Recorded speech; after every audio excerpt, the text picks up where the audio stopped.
aside from the various countries that or cities that I've traveled to, the one thing I've learned through boxing is that it teaches me discipline.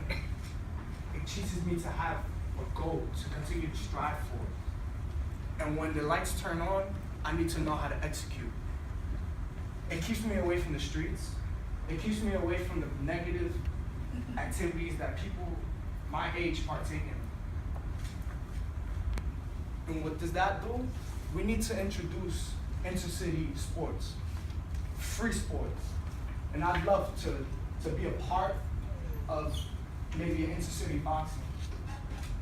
Because hey, that would put more kids having better mentorships.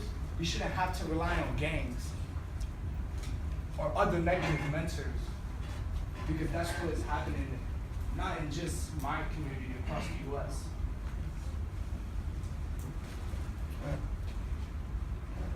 For those who have committed heinous crimes,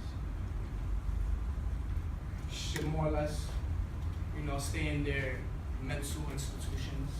For those who have not committed nonviolent crimes, should do community service, interact more with the public,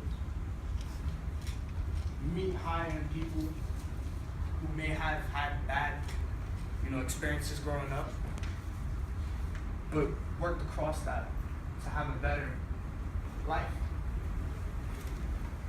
Raise your hand if you've ever been discriminated for your skin color. That hurts me because everyone in this room is the smartest people that I've ever been around and continue to help me strive for better. To think that someone is discriminating you for your skin color and not your interactions and your mentality and everything that you guys strive for is appalling. About a month ago, me and my brother, he's in the back over there, we were in a car talking, and 6 cops came in. They thought we were doing something bad. And we just cooperated. We simply cooperated and did everything they asked. And we actually built a good relationship with them. Many people who get stopped by cops automatically think something wrong. And we shouldn't have to, just think that just because a cop stops me that they're gonna do something bad. Just cooperate. If something bad happens to you, the truth will be told. My name is Steven Galliano. Thank you. I am lying. Stay calm. Get attention. Hey, can you record me? Look. And then in court, everything will be good. So you always have to have success in your mind, no matter what happens around you. Now, in dark moments, stuff bad can happen around you, inside of you. But guess what? That's when the best of us comes out. In those dark moments, it shows your true color, which is why we always have to maintain a strong mentality. Right? All right. Let's talk about support group. Believe it or not, it plays a huge role. We're all born with a default support group, if you might call it, our family. We go to them for advice, help, anything. Fortunately, some people do not. They don't have that family to go to when they need help. They think that family is the worst, right? But guess what? Family is not the only thing you have as a support group. You have friends, right? You have to surround yourself with positive-minded people with success on their mind so you can go farther, right? Now, let me give you a situation. I have 2 friends, all right? Friend number 1, I have a strong passion for design.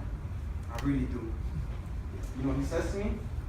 Wow, my father actually has an internship open for design. I can talk to him, right? That's a good friend. You gotta appreciate him, value him, say thank you very much.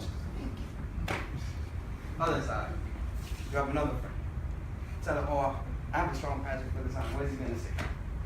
You're from the streets. Stay in the streets. You deserve to be in the streets. You're economically dependent. This is not you. They're telling us out there, stay where you are. You can't do anything in life, but we gotta stand up to that. We gotta stand up to that. That is not us, right? It is good to surround yourself with good people. Join programs like Young Achievers, Upward Bound, Summer Search. Because in the end, you'll go farther than if you just stood right here. Right? Now, let me give you guys a quote that Dave Chappelle said at an interview. He said, if you don't have the right people around you and you're moving a million miles an hour, you can lose yourself. Think of that. That's what's good for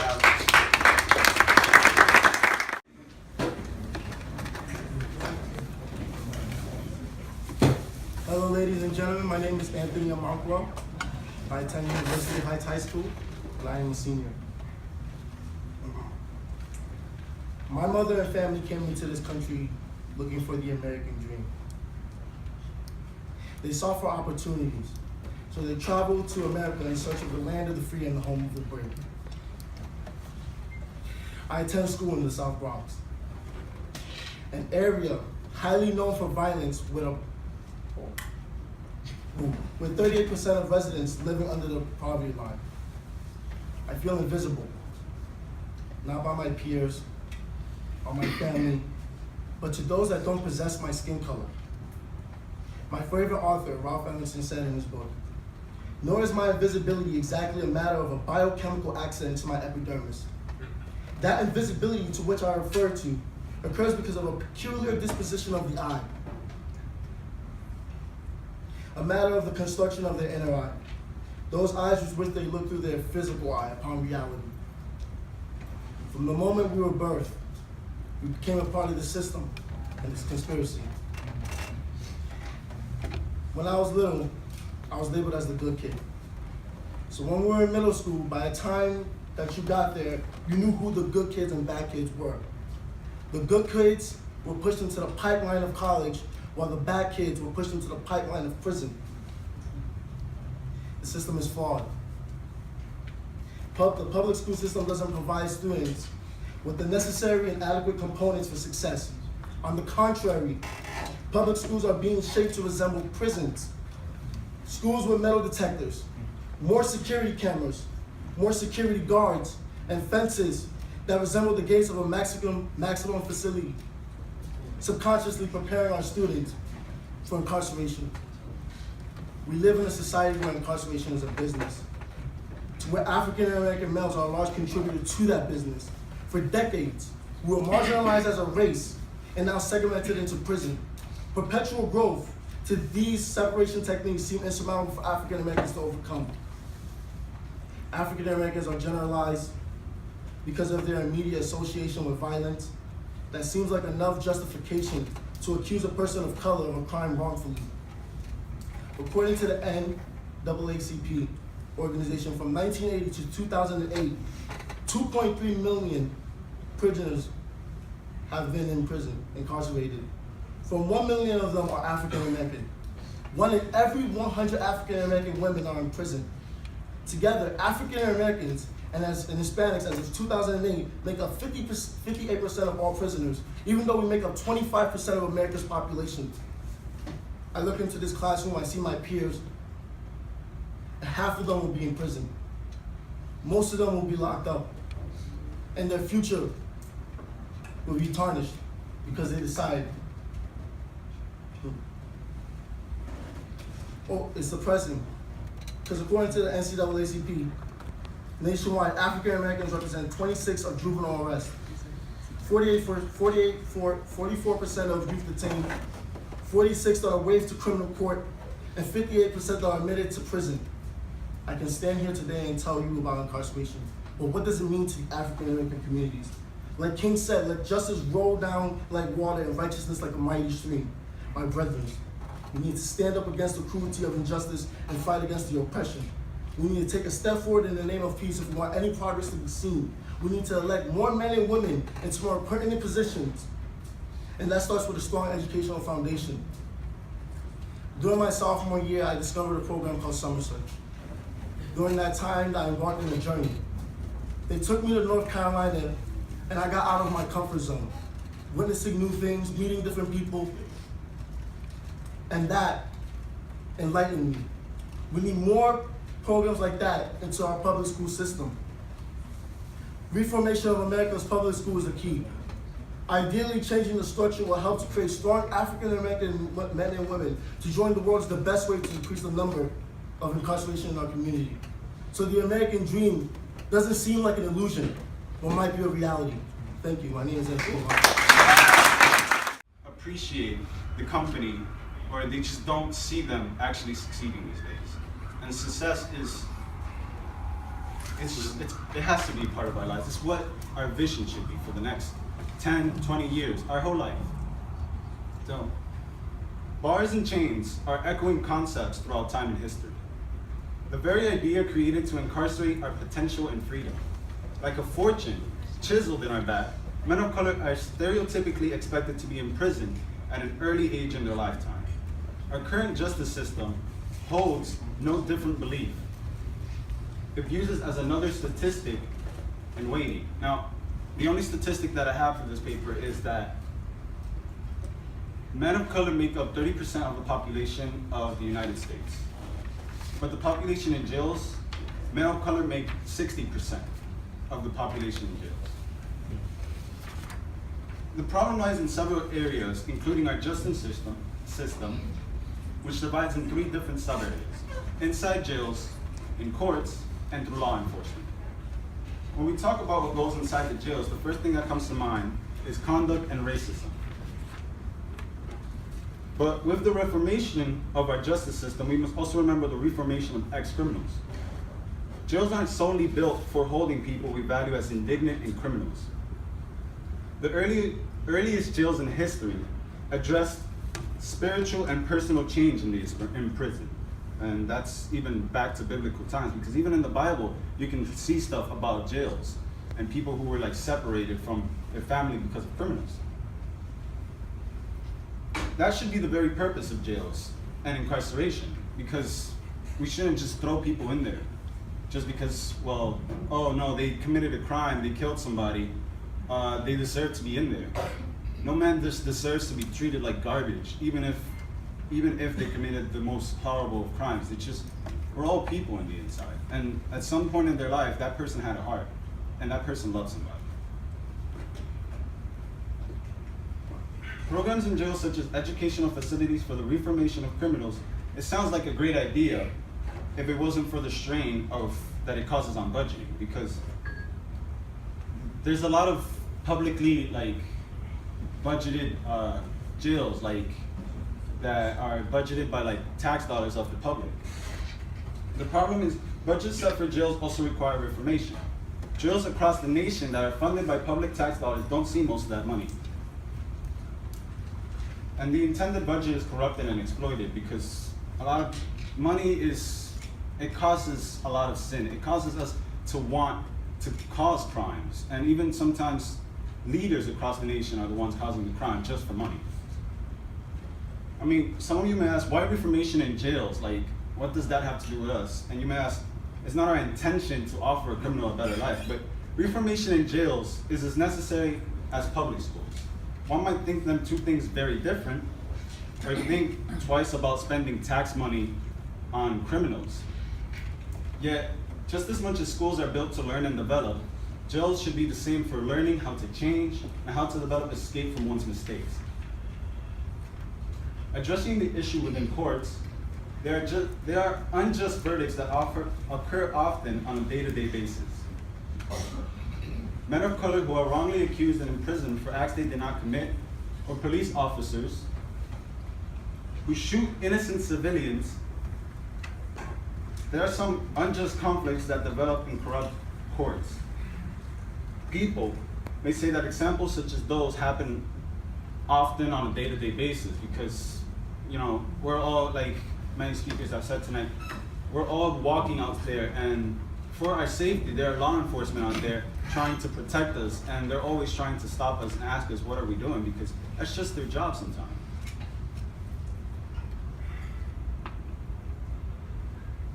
People, like, no one is perfect, and it's just a part of life that sometimes, like, somebody gets wrongly accused and the verdict says against you, and it's not you who committed the actual crime. And there's no law or bill that defends the unfairness of an unjust scenario, such as the death of several, well, many believe innocent victims, such as Trayvon Martin and Eric Gardner, who are two modern day, like, how do you say, people who were just killed by law enforcers that weren't, like, we don't have actual proof whether they were innocent or they were guilty, and it's a strong debate right now. Like, what kind of person can take the name of a law enforcer yet carry hatred in their hearts towards their fellow neighbors and brothers because of the color of their skin? Law enforcement corruption is one of modern day's largest debate across the country, next to gun control and abortion.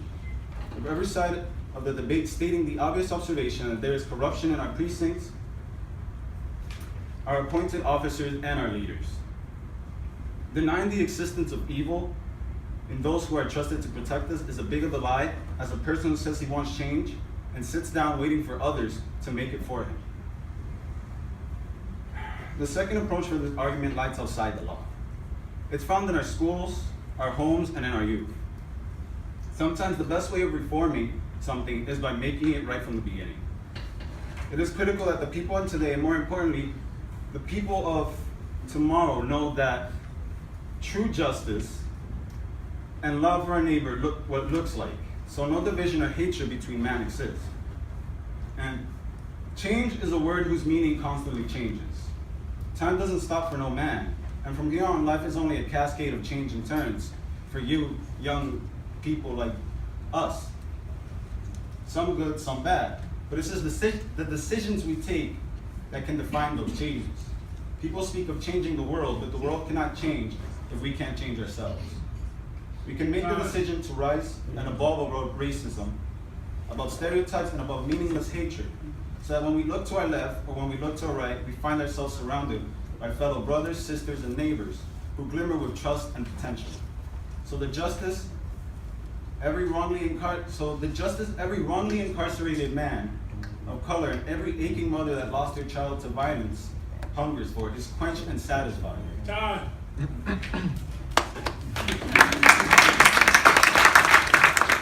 ACP, there are more than half the population in prison are men of color. That means out of all the races that's in the U.S., more than half of them are men of color.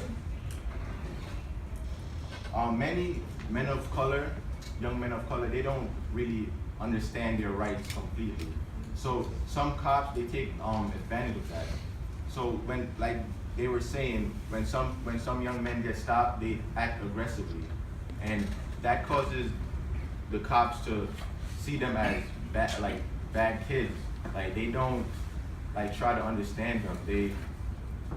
The kids just act aggressively, and then it just leads to them saying things they don't mean or doing things they don't mean, and that causes them to get arrested. And the main reason why young men of color act aggressively is because they feel like they're always being targeted by the police. Like the way that their neighborhoods are governed, like they see cop cars pass by every minute. They feel like, why are they in my neighborhood so much? Like go to a white neighborhood. That's how they feel. So when the police stop them, they just act aggressively. Like, why are you stopping me? Like, go stop somebody else. Even like when they don't do something. But sometimes they do something. But like the way they act causes the situation to escalate. For example, I was going to Upward Bound on a Saturday, and I was in a rush, so I got on the wrong train. I ended up at 86th Street. I didn't have an extra Metro card or a transfer. I had to go to the other side. So I decided to hop the train. So I hopped it. I looked around. There was nobody there. I went downstairs, and then out of nowhere, 3 undercover cops pulled up on me, and I was a little scared, but I was just calm, and I didn't look around like, why are you stopping me? And they just asked me, did you hop the train? And I was like, yeah, I'm trying to go to my Saturday program and I went on the wrong train. And they was just like, all right, just don't do it again. But some people, they would act aggressively and that would cause the situation to escalate.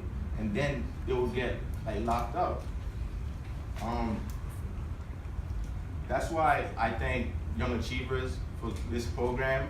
It has really helped young men of color to really understand like their rights and how to react to certain situations.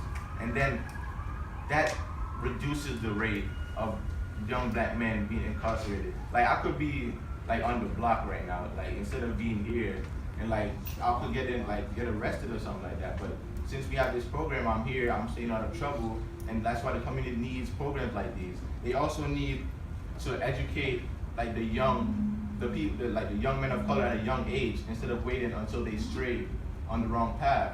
So if you like teach them the ropes like from they're young, like the right things to do, they wouldn't stray to like violence or something like that. They would know not to do that. And a lot of young men of color are discouraged.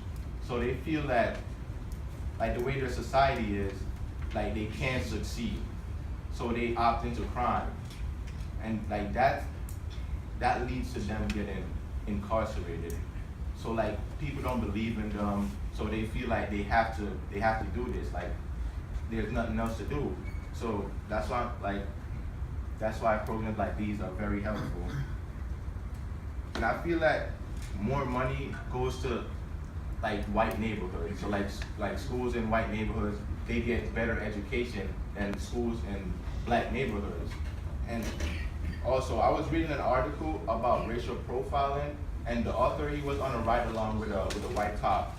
So they were driving, and there was a black female. She stopped at the double yellow line in the road to let her grandson out to go to an after-school program. And the police like stopped her right away, pressed her, and asked for license and registration, and ran it. And then that left me thinking, like, surely, like, if that person was white, if it was a white child going to an after-school program, like the cop would probably look the other way.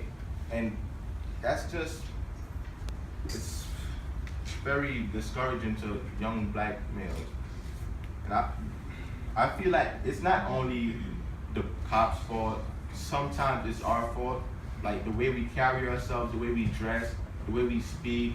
Like sometimes we're disrespectful, so that makes them like look at us as easy targets. Like that person is not, like they're probably doing something bad because like they're sagging their pants or something like that. So as young black males, we have to, men of color, we have to build a better brand for ourselves. Like we have to make ourselves seem sophisticated, not like another hoodlum on the street, like just gangbanging or something like that. You have to walk around sophisticated and confident and not having to worry about like getting into trouble.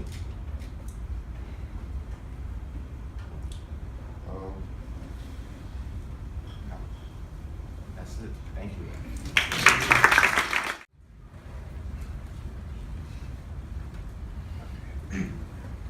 Good evening, everyone. My name is Erica Sante-Poku, and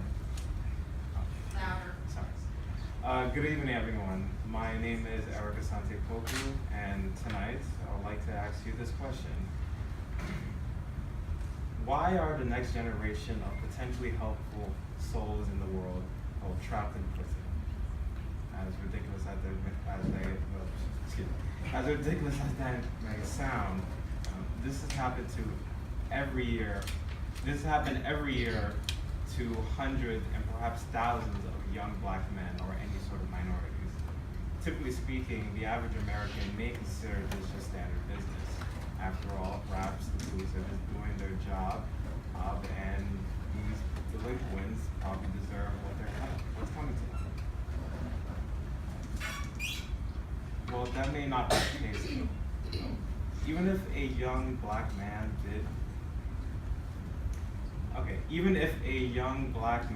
did commit a crime, their life should not be ruined as a result of the criminal justice system.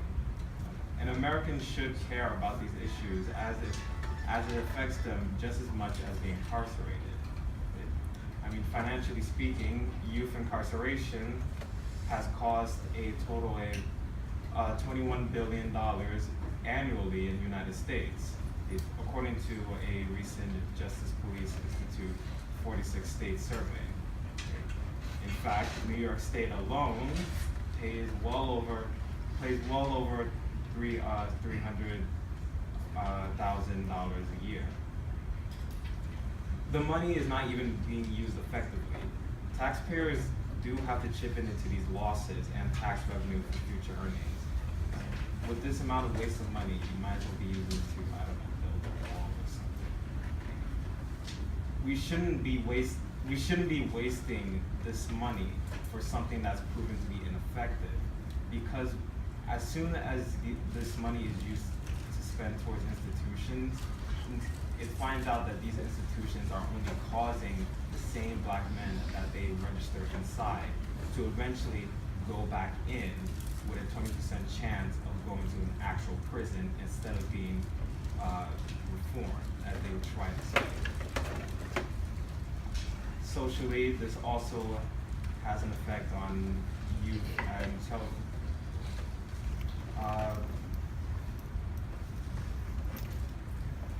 youth.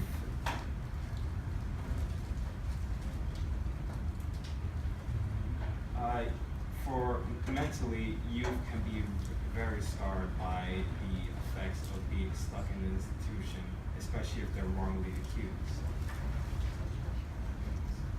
For instance, there was this one story that came out last year where an ex-Rikers inmate was, after being released from the institution, managed to commit suicide afterwards because of his horrible experience in there. There was video of mistreatment within the institution against said inmate, which would explain why he felt mentally depressed afterwards from being released. This isn't the type of treatment that should happen to these types of people, and any others that could potentially go into such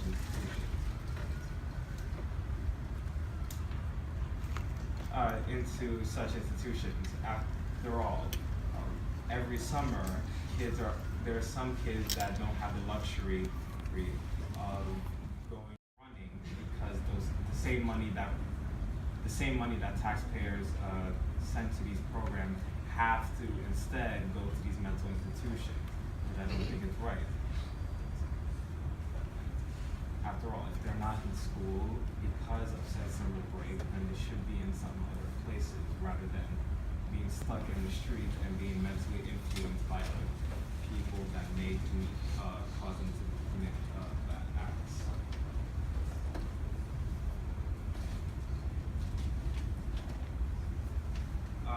In fact, I propose a couple of solutions that could fix this problem. For starters, there should be a new financial plan that should be instated to allow for more summer-based programs, so that these young men can eventually find other ways of using their energy instead of being left on the streets without nothing to do, or easily being convinced by any sort of potential gang members. After all, there is a couple of music programs for former people who have been into juvenile detention centers. There's, for example, one near 149th Street, where they have offered classes to these types of people so that they can at least spend their days during the summer or practicing how to maybe achieve their musical talents or enhance them for certain places. Also, I suggest that we should send some sort of petition to our highest city officials so that we can tell them that the current financial system regarding these mental institutions is not working.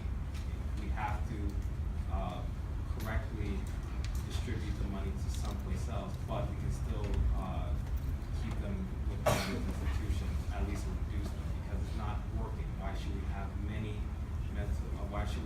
juvenile detention centers? And why should we have many detention centers when none of them are doing as well? Plus, it's just adding to the fact that they want more kids in, some that are innocently going in just because of some minor crime. As this topic comes to a close, it's best to remember that our justice system is not perfect, but it's not impossible to correct the issues either. As I stated before, the solutions can potentially change this. We just have to fight for it. Because the guilty until proven innocent mentality regarding Black youth incarceration has created so many unwanted issues.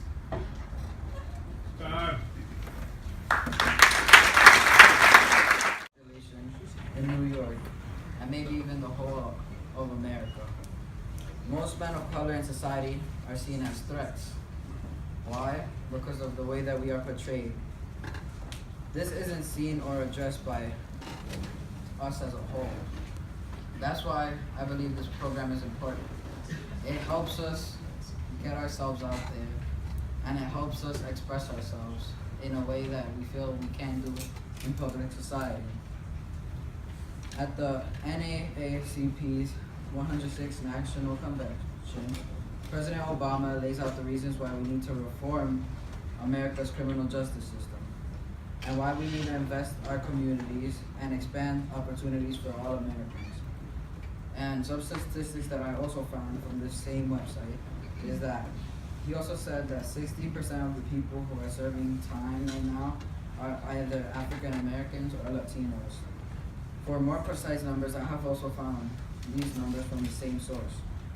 The share of U.S. prisoners are 1 in every 35 African Americans are in jail, and 1 in every 88 Latino men is serving time right now.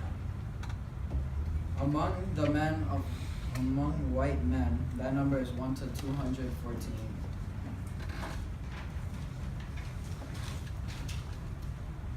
All of these statistics not only describe colored people throughout all America. Men of color should stop the street violence and face the greater threat. This injustice that is occurring within our nation, where we are said to be free, but deep down inside we are still looked down upon, and traps are set out for us. Like, sure, these promotions of all this stuff that is happening with police force, it is a good thing, but I also see it as a threat to men of color itself. Sure, we are seeing the actual problem, but this is having us react to cops badly. Like, I don't think that it's us ourselves that are reacting poorly to cops just because, like, us as people, but I think that these situations are showing us, like, I don't want to be the next Eric Gardner. I don't want to be the next Trayvon Martin, and that's what's keeping us from being polite to the cops when they address us. Also, we fall for these traps and embrace it. Do you see any rich person with Jordans, unless they are famous and used to promote it to people like us, so we could waste our money and never go up there in the heights like the white people and gain our money and save it and invest it in things that will help us in the future? Also, gun violence and drugs are also promoted to us, so we could take each other down one by one. All this gun violence isn't helping us. It's just helping us destroy each other. Like, if you look at rap music videos, what are they most of them promoting? Gun violence or drugs? And what are most of the lyrics promoting? Gun violence or drugs? And we can prevent this with many options. 1, decrease the promotion of drugs within music videos and in general. Just like they have commercials for smoking, where it shows the cigarette taking advantage of the people. And also increase promotion of programs such as YA, where it brings together these men of color, Latino and African American, to address these problems. And also create a program where parents are able to come together with their kids and talk about, oh, my kid is doing this and that. I think that we can talk about how can we get him out of the street? how can we get them to stop all this violence? And then also increase sports programs, because sport programs are very like looked up upon for like us, like men of color, Latino, and African American. So we could increase the amount of free basketball programs, free baseball programs, and like Steven said, boxing even maybe, and all these other things. But also,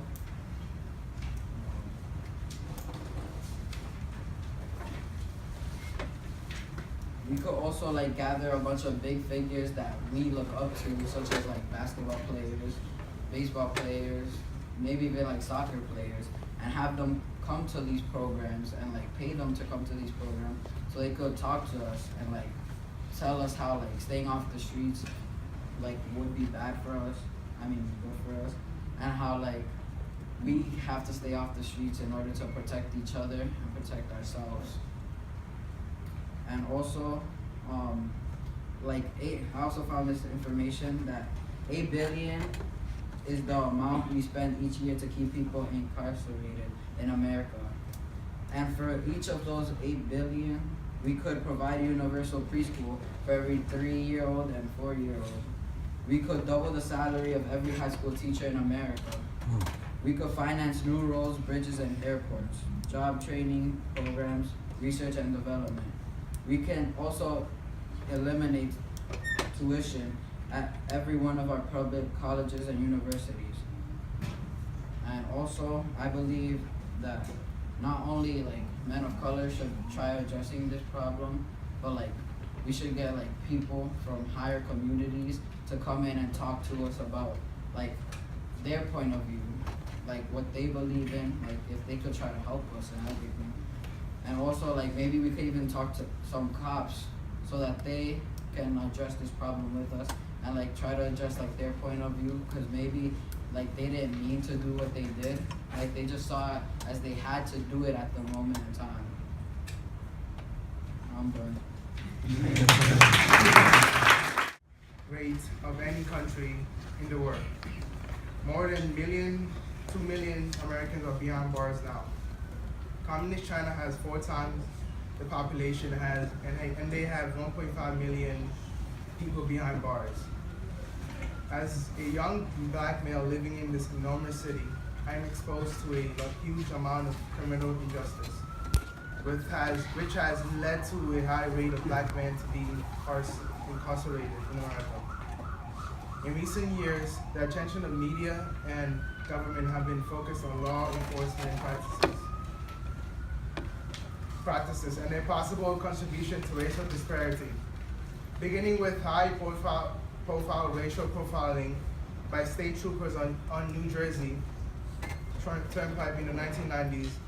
Much public discussions have focused on extent to which officers or agencies have continuously detained or arrested a person of color on basis of races.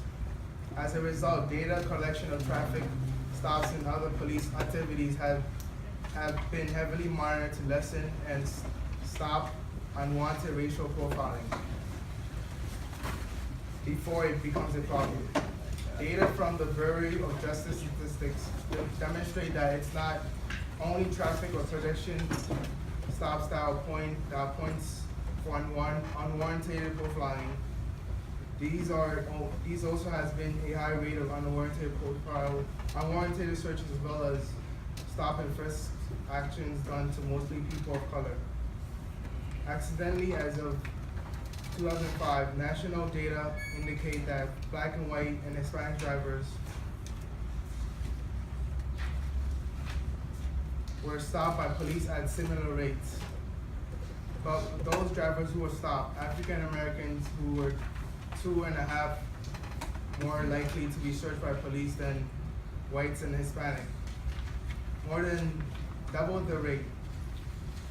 Communities of colors are heavily affected not only by racial profiling and imprisonment, but also through high rates of victimization as well. Data from the 2009 show that African American are most likely to be white, or most likely to be victimized than white who committed crimes. That includes rates of victimization for robberies, being more than 3 times those of white, as well as more than double the rate of aggravated assaults. Hispanics are victimized at a rate of about 1.15% higher than white, but less than African American. Individuals are captured each day in the United States by police for little to no reason most of the time. Once detained, they are put on trial for supervision or sent to prison. And some of the time, they are sent on parole. In 1995 alone, there were more than 5 million individuals under some type of restorative supervision, and the number is constantly expanding. Also, the number of prisoners has ascended from 139,000 in 1980 to 411 in 1995. It's not only a social concern, but it's also a burden to the nation financially. Clearly, something must be done to change the justice system. The alarming increase in crime rate provides enough evidence to show that the justice system isn't working properly. Many individuals have offered ideas on how to alter the prison system. However, what they all appear to have not allowed is that there is no single system that works for everyone. Each criminal is different with various inspiration and mental attributes. So this means that different actions and methods are required to stop them from further criminal activity. I believe that the solution offered by the existing criminal justice system, like the death penalty, to scare out potential criminals are not enough to lower the crime rate and prison population. Something needs to be done on a more financial level so that there are fewer people turn to crime in the first place. The prison system must improve the condition on which they treat criminals and give them more attention. Those who are on the path of becoming criminals should be given the attention they need in order to prevent them from that dark lifestyle.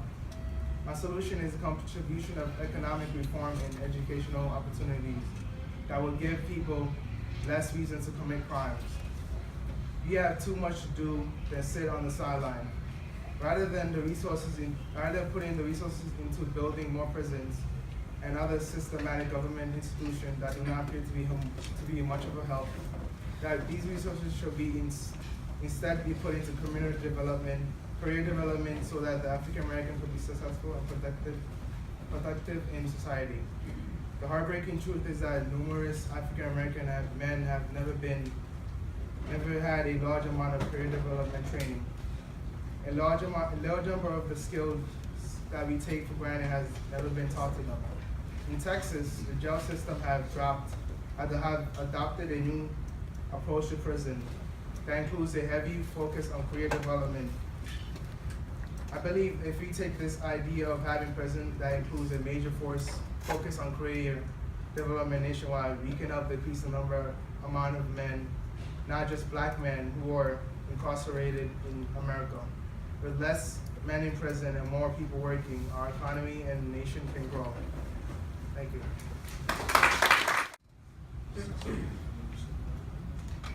In America, we have the highest rate of incarceration that mostly consists of black men and women or their white counterparts. In fact, they make up 35.4% of the prison population, the Hispanics and whites. This will prove that racial profiling had not been dealt with and is still causing problems to people and their racial background. Even after civil rights laws and Dr. Martin Luther King Jr.'s birthday, there is still stereotypical nonsense going around since black slavery. Equal rights? I want to believe that. There has been very little proof, even though we have a black president and congressman, yet still they aren't tackling the real problem. Matter of fact, there are people who will support racism and will use it to empower their viewpoints and to further degrade our black brethren. For example, a white man walks down the street carrying an AR-15 rifle. A police officer spots him. He is stopped and is addressed for doing something wrong and let go after. The same situation with a black man. leads to the officer aiming his pistol and calling for 5 more police units into the vicinity to address the problem for an extended duration. You see the difference? This is another reason why so many black people are arrested. It's just that there are some police officers who clearly abuse their power and will raise suspicion to any black person because they know their words will be held against them. They also will take advantage of people who don't know their rights. And if they do, they will not be pleased when they're losing the argument and would have to leave. I mean, they cannot stay. Plus, it doesn't help anymore if any officer will be influencing the youth into doing the same thing they're doing. Children at age will often imitate what their parents would do and think that it's okay and continue this cycle of hate. Raising the gun and pulling the trigger on said black person, saying it was self-defense and getting away with it shows that this system is weak if it's letting the problems like these go to court when it's pretty obvious that it should be dealt with immediately. If an officer enrolled in a police academy and is trained to handle situations without the need for a gun, then why have there been reports on officers trying to start a conflict with a black man, nonetheless shooting him who was clearly doing nothing wrong and claimed it was self-defense? There are some people who would support the police action, but look at all the deaths at the hands of our protectors. In conclusion, through my perspective to how the system is running, I feel that the people of our nation should move past these childish matters and start to grow up. Something as trivial as different skin colors is holding back the economy from pushing forward towards a future. It's pretty common that we're cut from the same cloth. We shed the same blood, and therefore we're all human. There should not be a reason why there should be discrimination among our own people that has been dealt with so long ago. Thank you.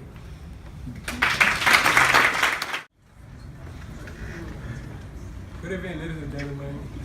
My name is Kamala Aticho. A-T-T-I-T-S-O.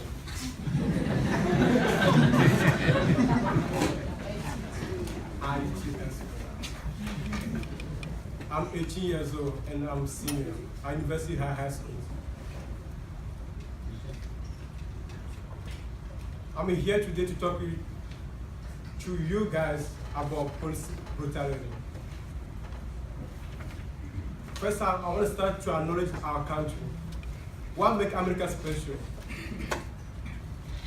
Being a civilian of this great country, great nation, where the majority of the population is people of color, made it very, very special. In the context of American life, different population, different backgrounds, different cultures. We are US something that most other nations in this world do not offer or share. In the grand scheme of American life, it is very unique. It is a privilege to be called American because we have a diverse population. Unlike other great nations, each one has its own issue. A major one that rises up in USA every single day is the police brutality. People of color are so the high rate of men incarcerated in prison. This issue has been a great debate, however. It is really painful that nothing has been done to solve or get rid of it. It happened that we live in a society where history does repeat itself. Reflecting back to history, great leaders such as Dr. Martin Luther King, Nelson Mandela, fought for a common issue, which was racism. Believe it or not, racism remains troubling our modern society and might be the original source of police brutality and others. It is troubling to wake up and see a young African man lying dead in the middle of the street. It is more traumatizing to see alongside that body a police with a gun drawn, behaving like he or she doesn't know what just happened. Every time this happens, everybody get up, went to the street to protest. But started after a month, everything will be forgotten. You hear more people after 3 months later, a grand jury come and say, oh, the young man is guilty, why he's dead already?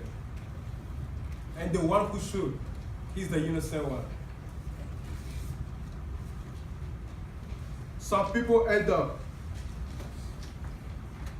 dead because of decision making, bad decision making. And in some cases, if they fail to kill those innocent men, they caught them and send them to jail. Most of the time without any specific charge, some people end up there for the rest of their life. The NAACP recently reported that African Americans now constitute nearly 1 million of total of 2.3 million incarcerated population in prison. This illustrates that African Americans are nearly 6 times ahead of white people. 2 weeks ago, I was watching the politics, and they asked Hillary Clinton about why her husband has spent prison when he was in office. And for me, this is how I take it. He spent off in the prison because he tried to make people in jail life better. But however, guess what happened later? They arrest more people because people see now, oh, they're just bigger, now you can get more people inside. That time, for me, I took as they trying to make it life for the people who are already in jail to have better life. Now, they arrest more people, which is a bad decision. We mostly tend to be ignorant when it comes to these issues. They need to be addressed properly. Sometimes we forgot the reason why so many youth are living without a job. Let me tell you why. Jail reduced time of young people. To be honest, jail is not a place for behavior correction. Instead, it destroys people's life and reputation. I think young people can make end to this issue if they get the positive support they need, because their memory is fresh and they have a lot of strength to fight this issue. As an example, the American Civil Rights Movement in 1960s and the anti-Vietnam War movement in 1970s were basically healed by young people with fresh memory. It will mean that young people have the power to change everything. The only thing I want you and brothers and sisters to keep in mind, a remark of President Obama made in July 15, 2015 in NAACP conference in Philadelphia. He said, we made a progress, but our work is not done. But just about every measure, the life chance for Black and Hispanic youth still lag far behind those of their white peers. Our kids, the American children, so often are isolated. Without a hope, less like to graduate from high school, less like to earn or courage to do it. Less like to be employed, less like to have a health insurance, less like to own a home. Everyone come here say a story. I have a story to tell you. Few years ago, I got jumped by 8 guys coming back from school. People from the street, 8 people from nowhere, I don't know them. I almost died. Guys, I want you to picture this. Those 8 guys, they are doing the investigation around. Let's say if they caught them, they're gonna end up in jail. However, let's say that day, I got beat up so badly, I almost died. If I had lost my life, I have a dream, I want to become another soldier for my community. I want to save my community. But let's say if I died that day, my dream died.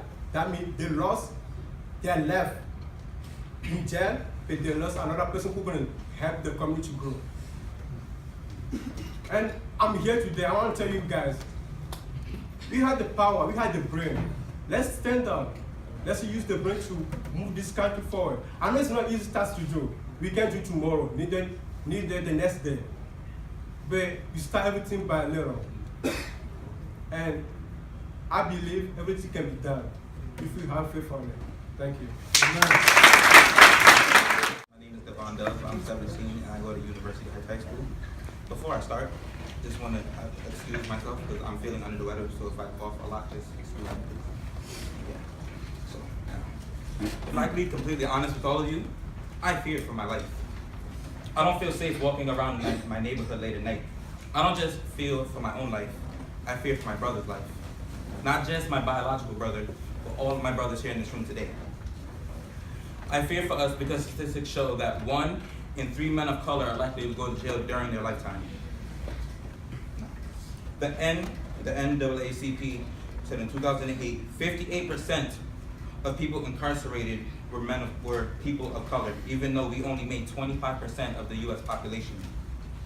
That has greatly increased to whereas now 1 million of the 2.3 million people incarcerated are men of color. Our jail system is made up of men of color mainly because of the stereotypes and microaggressions that perceive us and the negative way that the media presents us. It makes it arduous for us not to be automatically accused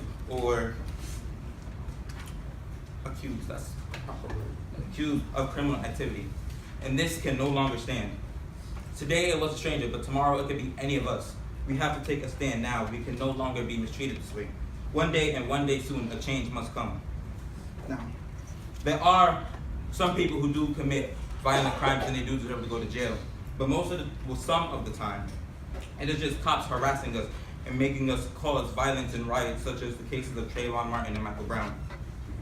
The police officers are supposed to protect and serve, but more and more they are killing us and sending us away to prison, acting like we're the opposition. The letter COP in cop is supposed to mean constable on patrol, but more and more they're acting like criminals on permission. I thank the Lord that not all police officers like this.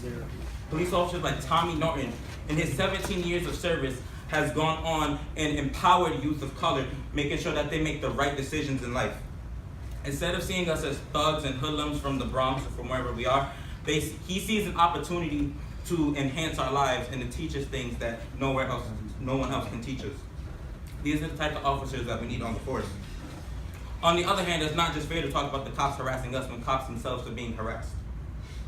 Now, we all know the cases of Trayvon Martin, Eric Garner, Michael Brown, all of those. We all know the cops or in Zimmerman's case, the neighborhood watch, who was proven innocent, even though all the evidence was against them. Let's be honest, it was because they're white. But what would happen if any of those cops were a man of color? This answer has already been given in the case of Akai Gurley. Gurley was a black man who was killed in the stairwell of his project building in Brooklyn by Asian cop Peter Liang. Peter Liang was arrested, thankfully, but mainly it was because he was Asian. Why wasn't he given the same freedom that all the other white cops were given? He does deserve to go to jail, but so do all the other white cops that committed these crimes. We can't just arrest him because he's a man of color. No. It is not just the police, but the court system that needs to change. It's the justice system that needs to change. Besides the fact that there's not all fair trials, the jail system isn't doing what they're said to be doing. The criminal justice system is supposed to have a trial, have a sentencing, and if they are incarcerated, be put in a correctional facility where the inmates are supposed to be away from the public so they can better their lives and become greater people when they be released from jail. Now, the first couple parts will happen. There's a trial, there's a sentencing. What really happens after they are incarcerated? Are they really doing what they tell us they're doing? They really are not. For example, 43-year-old inmate Carlos Jack was stabbed to death by another inmate. Carlos Jack was an African-American man who was not offered the safety to change his life before leaving prison. And they also failed their duty to Myron Shanks, his murderer, to better his life and change his evil ways after he's been in there since 1998. This is not the only incident where something terrible like this has happened. Another question that comes to mind is what happens when the people are really released from prison? Statistics show that youth of color are 25 to 30% less likely to receive a job for the next decade after being released from prison as opposed to all people not incarcerated. And jail itself has been proven to be a place where infectious diseases are highly concentrated. Along with that, jail leaves people both mentally and emotionally unstable. Khalif Browder is just one of these examples. Khalif Browder was 16 years old when he was arrested. This teen spent 3 years in Rikers Island without being convicted until his second-degree robbery charges were dropped. In jail, he attempted to commit suicide 6 times. And then when he was finally freed, he succeeded in killing himself. If the justice system was really doing what they were telling us they were doing, he would not have taken his own life. In an interview, he said himself he has never thought of ever killing his life. He was going to go to college and everything before he ever went to jail. People might not think this is a huge concern, but it really is. Thankfully, the rate has decreased over the last couple of years. Why is that? It's because of the changes in state and federal census laws and just a change in some of the attitudes of some of the Americans. This is a start, but how long will this last? We need to start doing more as a people. We need to start creating more programs such as Young Achievers. We need to start creating safe environments for us to go and to learn and to prosper and become educated young men. Regardless of our skin color, we should not be arrested or harassed for any wrongdoings that we may or may not have created. The incarceration of men of color has gone on for way too long. Some things has only been years, some things decades, but this has gone on for centuries, just being given a different name. Back then it was called slavery. Rosa Parks sat so that Martin could march for his dreams. And Martin marched so that Obama could run for office, and Obama ran so that we could all fly high and reach our dreams and reach our highest potential. We are capable of great things that will never be revealed if this keeps on happening to us. A poem by Brother Freeman Montague says, "Why weigh yourself down with the load of another? I simply smile at them and say, he ain't heavy, he's my brother." Thank you. Good evening, everyone. My name is Kyron Lawson. I'm 18, and I'm a senior at the Bronx High School of Science. So yes, this is huge. One of the main things the African American community still struggles with is its relationship with law enforcement. Institutionalized racism is the bedrock of a broken system that seems never to act in our best interest. 1 in every 15 African American males is incarcerated, in contrast to 1 in every 106 of the Caucasian community, with people of color, Hispanics included, accounting for 60% of the incarcerated in our nation. On top of this, the United States holds the highest incarceration rate in the world, with 716 per 100,000 citizens behind bars. In simpler statistical terms, 1 in every 3 black males will be incarcerated at some point in their life. While one must take responsibility for their actions, this disproportion arises as a result of numerous other socioeconomic imbalances between ethnic groups. Our communities are often those that are poverty-stricken, usually receiving inadequate educational opportunities for our children. A large amount of the issue of poor education comes from a lack of parental education on the schooling process. I can personally attest to this. Many of our children fall under the radar at no fault of their own or their parents. It is simply because of a lack of widespread information in our communities. I was what you call one of the lucky ones. As I said, I'm currently a senior at the Bronx High School of Science, and I've received a number of college acceptances, including Penn State and a full ride acceptance to SUNY Oswego. And sadly, I must say, I am a lucky one. Had my mother not been informed by another woman, a teacher in fact, numerous educational opportunities for me at the young age of 4, I may very well not be here today.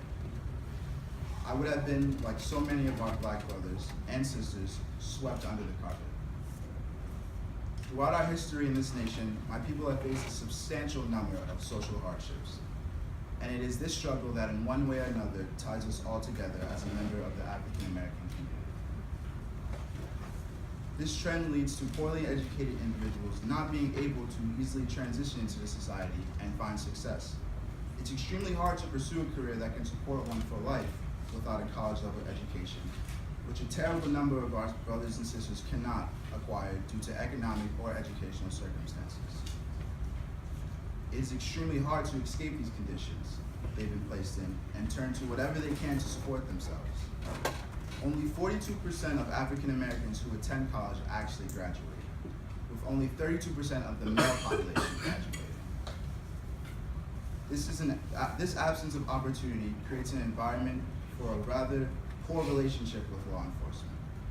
When left with few opportunities to support oneself and or family, a person will likely turn to things they'd rather not. But unfair treatment clearly is not taken into account. For example, many small-time marijuana arrests made on black youth are persecuted to the fullest extent, ruining the lives of those never given an equal chance to live it. It is a systematic cycle set in motion by our youth being given a hindered start. Additionally, our children face the school-to-prison pipeline dilemma. Police are being placed within schools, routinely arresting youth and sending them to juvenile detention centers for simple behavioral infractions. As one would imagine, a disproportionate number of these are black men. It is a sad reality that truly need to be dealt with. And it is this reality that ties our brothers and sisters together. It is a reality only our people face, and we must come together against it. As my mother said, the key to furthering our children is informing our parents. We must do so because this system, a system never designed for us, certainly will not do so. And hopefully, we won't have so many of our children swept under the carpet.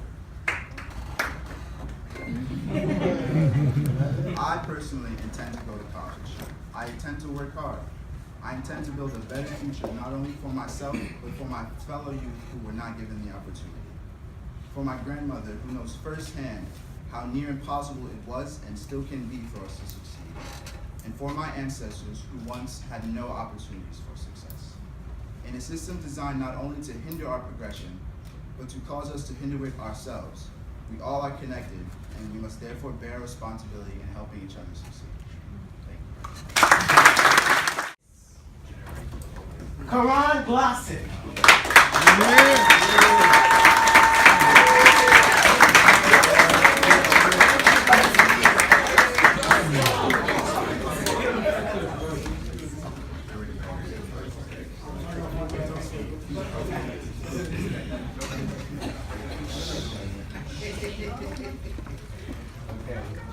And with that being said, our second place winner is Devonda.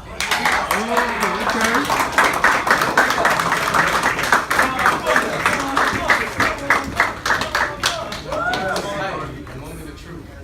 First place. Where is that? Drum roll. No. You're on the one knee again. All right. I know y'all excited, okay? Now, this is the moment of truth. Everybody's been waiting for this moment. 'Cause I know I have. Drum roll, please. Drum roll, please. All right. And our first place winner of the Oratorical Contest of 2016 is Anthony.